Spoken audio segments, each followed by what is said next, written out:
आदाब, नमस्कार, सत श्री अकाल, जय हिंद। पेशे खिदमत है हफ्ताभर प्रोग्राम हमें भी है कुछ कहना। आज इस प्रोग्राम में हम दो मुद्दों पर बात करने वाले हैं। देखिए, कोई भी बात करने से पहले मैं एक बात आम आदमी पार्टी की सरकार को, उनके सपोर्टर्स को, उनके चाहने वालों को एक बात मैं ज़रूर आज साफ कर देना चाहता हूँ, क्लियर करना चाहता हूँ कि हम कोई भी बात इसलिए नहीं कहते कि उनकी हम कोई उनका हमने क्रिटिसिज्म करना है या उनके खिलाफ बोलना है। बिल्कुल नहीं। हमारा कोई पॉलिटिकल फ्रंट नहीं है, कोई हमारा पर्सनल एम्बिशन नहीं है। हमारा सिर्फ यही एक मुद्दा है कि जो आवाम की बात है, आवाम कहते हैं जनता को, जनता की बातें ज़रूरी नहीं कि वो सरकार तक पहुंचती हों। हम वो बातें जो सरकार तक नहीं पहुंचती और जो पहुंचनी चाहिए उनसे वो बातें सरकार तक पहुंचाने की कोशिश करते हैं। इसमें हमारा कोई मकसद नहीं है, 1% भी मकसद नहीं है। सिर्फ ये है कि हम चाहते हैं कि वो बातें जब सरकार कर पाए तो सरकार उन बातों पर गौर करे और उन बातों का कोई हल निकाले।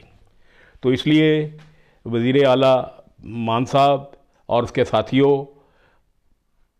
भगवान के लिए, अल्लाह के लिए, बाबा जी के लिए हमारी इस बात कर गौर कीजिएगा कि हम आपके ख़िलाफ़ बिल्कुल नहीं कर रहे, कोई हमारा क्रिटिसिज्म नहीं है। चलिए, आज पहली बात हम पंजाब के गवर्नर पुरोहित जी से करना चाहेंगे। देखिए, अभी सब ने अखबारों में, टीवी में पढ़ा और सुना होगा कि दिल्ली के जो लेफ्टिनेंट गवर्नर हैं, उन्होंने जो दिल्ली की आम आदमी पार्टी, मैं केजरीवाल की नहीं कहता, भगवंत मान की नहीं कहता, मैं पार्टी की सरकार कहता हूँ, क्योंकि हमेशा सरकार पार्टी की होती है। ये चमचे हैं, यह चमचागिरी होती है जो कहते हैं अरविंद की सरकार या भगवंत मान की सरकार है। भगवंत मान की अपनी कोई पहचान नहीं, अरविंद केजरीवाल की अपनी कोई पहचान नहीं, उन लोगों की पहचान पार्टी से है।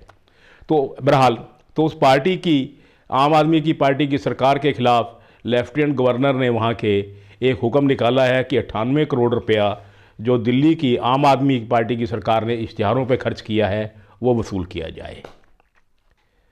मैं इसी बात को आगे बढ़ाते हुए पंजाब के गवर्नर साहब से गुजारिश करना चाहूँगा कि जो पंजाब सरकार ने, जो आम आदमी पार्टी की सरकार ने जो पिछले 7-8 महीने में गुजरात और हिमाचल के इलेक्शन को मद्देनज़र रखते हुए जो अखबारों में, टीवी चैनल्स पर जितना पैसा खर्च किया है, मेरे ख्याल में 400-500 करोड़ के ज़रूर करीब होगा। अभी आरटीआई की इन्फॉर्मेशन प्रॉपर नहीं आ रही है, कई लोगों ने अप्लाई किया हुआ है, लेकिन फिर भी अंदाज़ा जितना भी है, जितना भी हो, कम से कम दिल्ली से दुगना चौगना होगा। तो वो आप हुक्म जारी करें, एक ऑर्डिनेंस जारी करें और इनसे वसूल करें। किसी भी सरकार को ये हक नहीं बनता कि उस स्टेट की पैसा दूसरी स्टेट में अपने फ़ायदे के लिए करे। देश के फ़ायदे लिए कि अगर किया हो तो किसी को कोई एतराज़ नहीं, लेकिन और इन्होंने गुजरात और हिमाचल में कोई नेशनल गवर्नमेंट नहीं बनानी थी, इन्होंने आम आदमी पार्टी की सरकार बनानी थी। उसलिए इन्होंने इश्तिहार लगाए अखबारों में और चैनल्स पर, बेइंतहा पैसे खर्च किए। मैं नतीजे की बात भी नहीं करूंगा क्योंकि नतीजा सबको पता है भी क्या निकला नतीजा। वो खोदा पहाड़ निकली चूहिया वाली बात थी, बिल्कुल चूहिया भी मरी हुई चूहिया निकली है। अब ये जो मर्जी कहें, नेशनल पार्टी बन गई है, फलाना बन गया है, सब दिल को बहलाने की बातें हैं। वो है ना कि हमको मालूम है जन्नत की हकीकत, लेकिन दिल के खुश रखने को गालिब ये ख्याल अच्छा है। एक अखबारों में हम पढ़ते रहते हैं, एक एडवोकेट साहब हैं अरोड़ा साहब, जो पीएलआई हाई कोर्ट में काफ़ी डालते हैं। उनसे भी मैं गुजारिश करूंगा, या उन जैसे कोई और हों, कि हाई कोर्ट में भी एक रिट डाली जाए इस पंजाब सरकार के ख़िलाफ़ कि ये पैसा सरकार सरकारी खजाने में जमा कराए। ये बहुत ज़रूरी है सर। आज भी देखिए, ये मेरे पास अखबार पड़ा है, मैं दिखाना चाहूँगा। आज पंजाब के स्कूलों में इस सरकार ने पेरेंट टीचर मीटिंग कराई गई है। पंजाब के हर अखबार में ये देख लीजिए, ये देखिए, ये देखिए, ये देखिए, ये देख लीजिए, ये मान साहब की तस्वीर देखिए ज़रा, बहुत सोहने लगते हैं, क्या खूबसूरत मुंडा, गबरू जवान मुंडा है। ये पेरेंट टीचर मीटिंग एक आम सी बात है। इसमें कौन सी बड़ी अचीवमेंट है यार। आपने पंजाब के हर अखबार में इश्तिहार दिया है और फुल पेज का इश्तिहार है, और मेरे हिसाब से एक पेज का जो कॉस्ट है वो 10 से 15 लाख रुपए की है। सब अखबारों की कॉस्ट निकाल दीजिए, सारे टीवी चैनल जितने हमारे पंजाब के हैं, चाहे वो एंटरटेनमेंट चैनल हैं चाहे वो न्यूज़ चैनल हैं, सब पर मान साहब का इश्तिहार इस पेटीएम के बारे में आ रहा है, पीटीएम के बारे में आ रहा है। This is share wastage of money sir, share wastage of money. किसने आपको हक दिया है कि हम लोगों का पैसा, ये पैसा सर कोई आपके यहाँ कोई पेड़ नहीं लगा हुआ, कोई आम आदमी पार्टी का कोई पेड़ नहीं रब ने बनाया कि जब चाहा उससे पत्ते तोड़े, नोट तोड़े और खर्च दिए। ये हम लोगों का टैक्स का पैसा है सर, और टैक्स का पैसा हम किस लिए देते हैं कि सड़कें बने, पुल बने, स्कूल बने, हॉस्पिटल बने, आम आदमी क्लिनिक नहीं बने, जो इंफ्रास्ट्रक्चर अच्छा बने। तो आप इश्तिहारों पे खर्च कर रहे हो यार। किस तरह के आम आदमी हो यार। कभी तो रब से डरो, कभी तो सोचो लोगों के बारे में। साल निकल गया सर, 4 साल भी ये इश्तिहारों में निकल जाएंगे। लोग ये कहने लगे हैं भी चन्नी सरकार ने शुरू किए थे इश्तिहार, वो आपसे बेटर सरकार थी, लोग ये कहने लगे हैं अभी भी। तो थोड़ा सा नहीं, इस पर बहुत ज़्यादा ध्यान देने की ज़रूरत है, और गवर्नर साहब को भी इसमें दखल अंदाजी करनी चाहिए, क्योंकि ये पॉलिटिकल इशू नहीं है, ये स्टेट का वेलफेयर का इशू है। अब हम दूसरा अहम मुद्दा जो है पावर सेक्टर के बारे में बात करेंगे आज। देखिए हुआ क्या, पहले पंजाब स्टेट इलेक्ट्रिसिटी बोर्ड था, फिर कुछ रिफॉर्म्स आए, उस रिफॉर्म की वजह से पीएससीबी को 2 हिस्सों में बांट दिया गया, 2 यूटिलिटी बन गई। इसको पीएसपीसीएल कहते हैं, इसको ट्रांसपोर्ट कंपनी का अपना ट्रांसमिशन है। एक पीएसपीसीएल है, दूसरी पीएसटीसीएल है। पीएसपीसीएल थोड़ी बड़ी है, इसमें 60-70 हज़ार के करीब रेगुलर और पेंशनर हैं, और जो पीएसटीसीएल है इसमें 25 से 30 हज़ार के करीब रेगुलर एम्प्लॉई और पेंशनर हैं।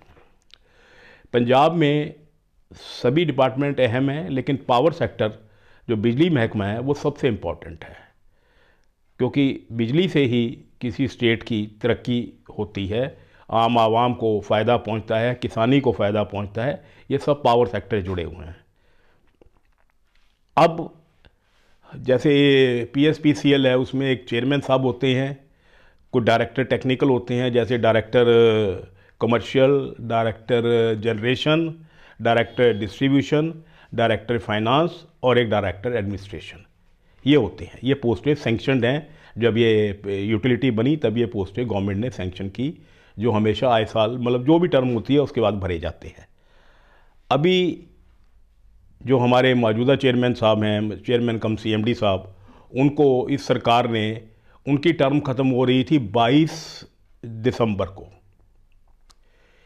ये इस सरकार की मैं आपको बता रहा हूँ आज कि क्या ज़बरदस्त ये फैसले लेती है, क्या कितनी एफिशिएंसी है सरकार में। ऐसी हैंडीकैप, ऐसी टूटी हुई सरकार आज तक ना आई है और शायद ना आएगी। 22 दिसंबर को उस शख्स की टर्म ख़त्म हो रही है, और 22 के शाम को 6 बजे ऑफिस ऑर्डर निकल रहा है। 22 दिसंबर को शाम को 6 बजे ऑफिस ऑर्डर निकल रहा है कि सर फलाना नाम जो भी है उनका, कि आपको ये एक्सटेंशन दी जाती है till further orders. What do you mean by till further orders? कोई बताए, बिजली मंत्री बताएं, आपके एडवाइज़र साहब जो ऑल इन ऑल है पंजाब के, जो पंजाब को अपनी उंगलियों पर घुमाते हैं, कोई अकाउंटेबिलिटी है सर आप लोगों की? 22 दिसंबर को 6 बजे उसको दफ्तर में ऑर्डर रिसीव हो रहे हैं कि till further order. Till further order की डेफिनेशन क्या है सर? अगर देनी है उस आदमी को तो कहो साल 2 साल। ये टिल फर्दर ऑर्डर तो कुछ भी नहीं हुआ, चाहे 10 दिन भी हो सकते हैं, 10 महीने भी हो सकते हैं, और अनसर्टेनिटी उसके जहन में भी रहेगी, दिमाग उसके दिमाग में भी रहेगी, और सरकार भी अनसर्टन रहेगी। जब चाहे सरकार उसको निकाल दे।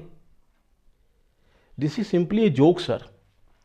अच्छा, फिर मैं उस शख्स के ऊपर कोई कमेंट नहीं करूंगा उनकी ईमानदारी या ऑनेस्टी पर, वो सब जगह मशहूर है कि बहुत ऑनेस्ट हैं, होंगे शायद, मैं इस बात पर इनकार नहीं करता, मैं जानता हूँ थोड़ा सा, बहुत ज़्यादा नहीं जानता, इसलिए मैं पूरा कमेंट नहीं करता। उनके खिलाफ एक हमारे डिप्टी चीफ इंजीनियर है जस्सल साहब, रिटायरी है, मोहाली में है, उन्होंने पंजाब गवर्नमेंट को और डीजीपी विजिलेंस को उनके खिलाफ एक कंप्लेंट दी हुई है, रिटन कंप्लेंट है कि इन्होंने जब चन्नी सरकार ने इनको दूसरी बार लगाया as a chairman cum CMD, तब उन पॉलिटिकल मास्टर्स को खुश करने के लिए इन्होंने अमृतसर में मकबूलपुरा रोड पर, जहां एससी अर्बन का जो ऑफिस हुआ करता था, वो थोड़ी डिस्प्यूटेड प्रॉपर्टी थी, वो सारी प्रॉपर्टी इन्होंने एक उन पॉलिटिकल मास्टर्स को खुश करने के लिए वहां किसी शख्स को दे दी मुफ्त में। आज उस प्रॉपर्टी की कॉस्ट 200 करोड़ रुपया है सर। एक आदमी की विजिलेंस की कंप्लेंट पेंडिंग पड़ी है यार, और आप उसको एक्सटेंशन दे रहे हो। कोई पूछने वाला नहीं आपसे। मैं ये बिल्कुल नहीं कह रहा कि उसमें ये इन्वॉल्व है कि नहीं है, बिल्कुल नहीं कह रहा, लेकिन वो चीज़ तो पहले क्लियर करवा लो ना। 9 महीने हो गए वो कंप्लेंट दिए हुए, और वो एक चैनल था, उसमें भुल्लर साहब एक प्रेस रिपोर्टर थे, कॉरस्पॉन्डेंट थे, उन्होंने पूरे 15 मिनट अपने चैनल पर ये सारा दिखाया था, एपिसोड डॉक्यूमेंट दिखाए थे। और जस्सल साहब आज भी गली गली घूम रहे हैं वो कंप्लेंट लेकर, पर कोई कार्रवाई नहीं हो रही। किस बिना पर आप ये एक्सटेंशन दे रहे हो सर? आपकी मर्जी है, जो आपका देखिए डिसीजन पर मैं कोई चैलेंज नहीं कर रहा, ना मैं कर सकता हूं, ना मुझे करना चाहिए, लेकिन आपके प्रोसीजर पर एतराज है।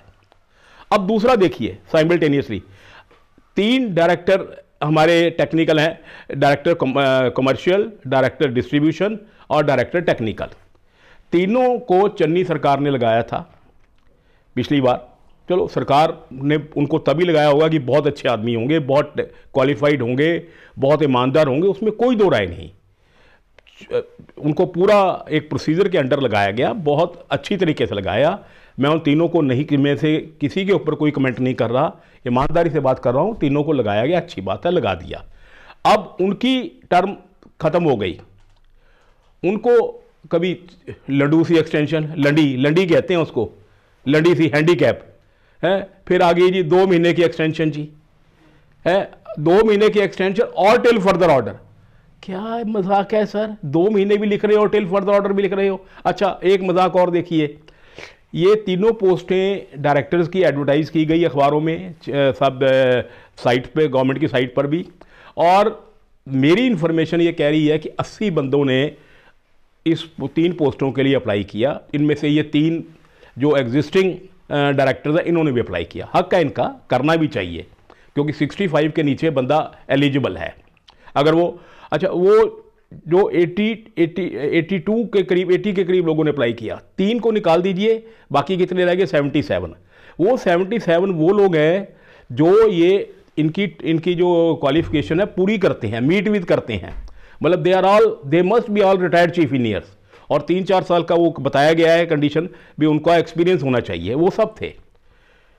अच्छा, हो गया वो प्रोसीजर सर, लोगों ने अप्लाई कर दिया, इन तीनों ने भी कर दिया, 77 और लोगों ने कर दिया। 80 लोगों में से एक गवर्नमेंट ऑफ पंजाब ने एक कमेटी कॉन्स्टिट्यूट की हुई है, जिसमें एक चीफ सेक्रेटरी साहब हैं, एक पावर सेक्रेटरी साहब हैं, एक दिल्ली से कोई और मेंबर हैं। तो ये 3 बंदों ने लंबी डेट डूट पा के, जैसे हमारी आदत होती है पॉलिटिशियनों की, वैसे ही आजकल ब्यूरोक्रेट हो गए हैं, वैसे या अपनी हिम्मत नहीं, ऊपर से इशारा नहीं आया तो वो भी डेट पे डेट डालते गए। अल्टीमेटली उन्होंने शॉर्ट लिस्टिंग की, 5-5 नाम उन्होंने रिकमेंड करके गवर्नमेंट को भेज दिए। अब देखिए, जो असली जो आयरनी ऑफ द फेट, जैसे कहते हैं क्रक्स ऑफ द स्टोरी, ये है वो 5-5 में से वो जो 3 मौजूदा डायरेक्टर हैं उनके नाम भी डाल दिए। अगर इन तीनों के नाम डालने हैं यार, या तीनों को आपने कंसिडर करना है, तो फिर ये सारी एक्सरसाइज क्यों की आपने? क्यों पोस्ट एडवर्टाइज की? क्यों वो 77 लोगों का बेवकूफ़ बनाया आपने? वो 77 लोग जो भी थे, ABC, मैं उनमें से किसी को नहीं जानता, वो उन्होंने, देखिए एक इंसानी फितरत है, उससे कोई इनकार नहीं कर सकता। हर एक आदमी ने अपने घोड़े दौड़ाए होंगे, चाहे वो लोकल वर्कर तक, आम आदमी के घोड़ा दौड़ा हो, चाहे MLA दौड़ा हो, चाहे मंत्री तक दौड़ा हो, चाहे सेक्रेटरी तक दौड़ा हो, चाहे चीफ सेक्रेटरी तक, 77 में से हर एक ने घोड़े दौड़ाए होंगे। कितना खर्चा आया होगा, कितना टाइम वेस्ट हुआ होगा। अगर आपने इन तीनों बंदों को ही शॉर्टलिस्ट करना है, रखना है, तो ये बाकी ड्रामा क्यों? क्या एक्सप्लेनेशन है सर आपके पास? वो कमेटी के पास क्या एक्सप्लेनेशन है? मान साहब सुनते ही रहने हो, वही बड़ी बड़ी स्पीचा नहीं मार देने हो, सलियां टंग देने हो आसमान च गल्लां, रियलिटी में से तो आप हज़ारों कदम दूर हो यार। What is this going on? Power sector को आप इतना इतना आप निगलेक्ट कर रहे हो। अच्छा, यहाँ एक बात मैं उन 77 लोगों से भी कहना चाहूँगा जो इन्होंने अप्लाई किया था कि यार, you people don't have any spine, you people are spineless people. आप लोग क्यों नहीं जाके वहाँ मुजाहरा करते बिजली मंत्री के यहाँ, वजीर आला भगवंत मान के पास, कि भी हमारा क्या कसूर है, हमें क्यों बेवकूफ़ बनाया गया सर? अगर वो तीनों को ही आपने सिलेक्शन पैनल में डालना है तो हमसे एप्लीकेशनें क्यों ली गई? दिक्कत सर इस मुल्क की, मान साहब, ये है कि जिस पर आप सब राज कर रहे हो, सिर्फ एक कारण है जिस पे हमारे हिंदुस्तान का पॉलिटिशियन राज करता है। किसी बात पर नहीं करता, कोई इनकलाब नहीं, कोई बदलाव नहीं, सब बेकार झूठ बातें हैं, सब झूठी बातें हैं सर। ये एक चीज़ पर करते हो सिर्फ कि हमारे हिंदुस्तान का हर एक आदमी महसूस तो करता है पर एक्सप्रेस नहीं करता, बेचारा बेबस है, लाचार है। वो कहता है कि हाँ यार, हो तो गलत रहा है लेकिन मैं नहीं बोल सकता, पड़ोसी है ना मेरा, वो बोले। तो ये दिक्कत है मान साहब। जिस दिन हिंदुस्तान का हर एक आदमी ये अपनी तकलीफ़ जानकर आवाज़ उठाएगा, उस दिन मुल्क में असली इनकलाब आएगा। आपके कमरे में बैठने से इनकलाब जिंदाबाद कहने से इनकलाब नहीं आने वाला, ये भूल जाइए। लोगों को बेवकूफ़ बनाना बंद कीजिए।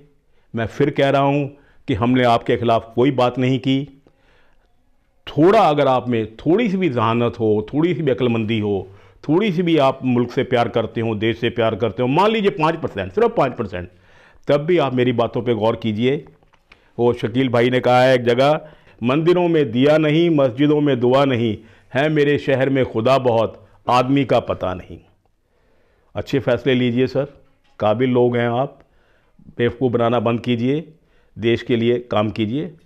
और अल्लाह से, बाबा जी से, वाहिगुरु से हम ये ज़रूर दुआ मांगेंगे कि आप लोगों को थोड़ी सी अच्छी और समझ दे ताकि आप देश के लिए, पंजाब के लिए अच्छा कर सकें। बहुत बहुत शुक्रिया। खुदा हाफिज़। Thank you so much. सत श्री अकाल।